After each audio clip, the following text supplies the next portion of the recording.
off his trip to Mexico City, Donald Trump delivered a hardline speech on immigration that happened late last night. Trump laid out his plans on how he says he will put an end to illegal immigration.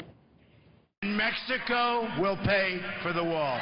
She doesn't know what she's doing except open borders and let everybody come in and destroy our country, by the way. There are at least 23 countries that refuse to take their people back after they've been ordered to leave the United States, including large numbers of violent criminals.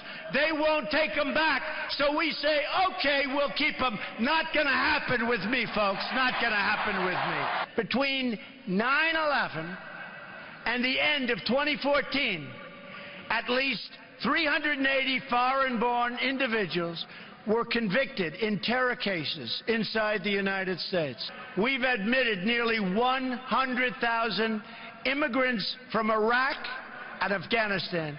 In these two countries, according to Pew Research, a majority of residents say that the barbaric practice of honor killings against women are often or sometimes justified. Former New York City Mayor Rudy Giuliani traveled with Donald Trump to meet with the President of Mexico. Mayor Giuliani goes on the record. Good evening, sir. Hi, Greta. How are you? Good. So, Mr. Mayor, what do you think Donald Trump learned from meeting with President Nieto? What did he walk away with? Well, I think it was enormously instructive.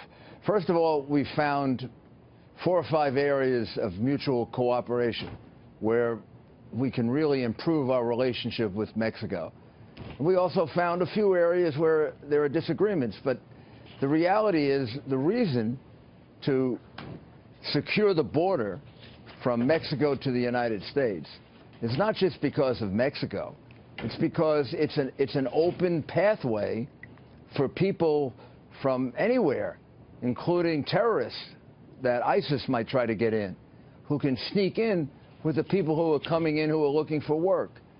And I think that what we learned is that in some of our trade problems, we have very similar problems with China as Mexico does.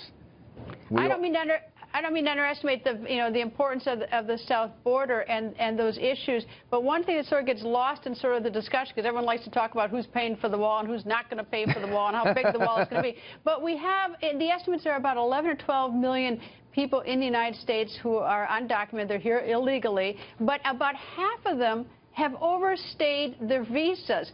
And, all the concentrations on the south border, but we got half of this 11 million, they got legal visas, and they say, I'm staying. What about those? Well, those people there has to be enforcement against them.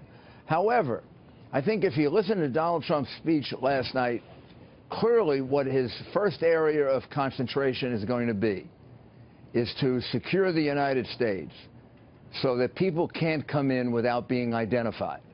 Number 2, to make sure that we focus first on the criminal illegal aliens.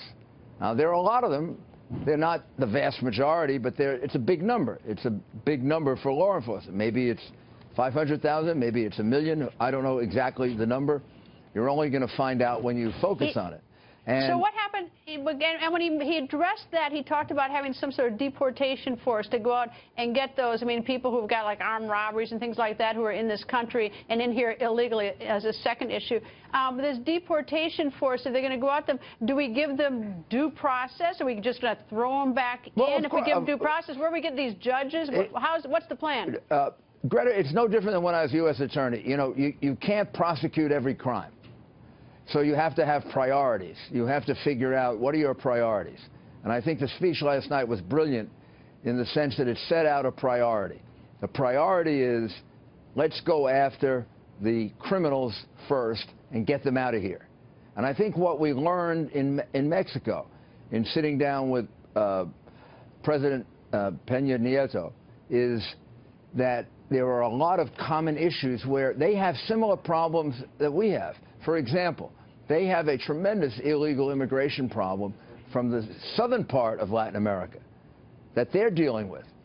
And some of the people coming over the border are not Mexicans, but they're people from Guatemala, people from Honduras, people from El Salvador, and then other people who try to sneak in with them. So I think that we found about 3 or 4 areas where we can work very, very closely in a constructive way with the Mexican government. We can also, with Mexico, give them the kind of help that we gave Colombia, which I'm very familiar with from both the Justice Department side and my private security business, the help that we gave Mexico in wiping out the cartels there.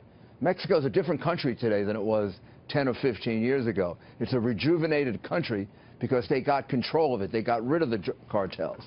We can give Mexico that kind of help. And I think that we have to approach this from a positive point of view. And I think that the thing that the American people are going to learn about Donald Trump as we move along in this campaign and the debates is this man is a ingenious negotiator. He knows how to find common ground, even where there's disagreement. And the reality is the focus here is going to be on the criminal, illegal immigrants. All right, one quick question.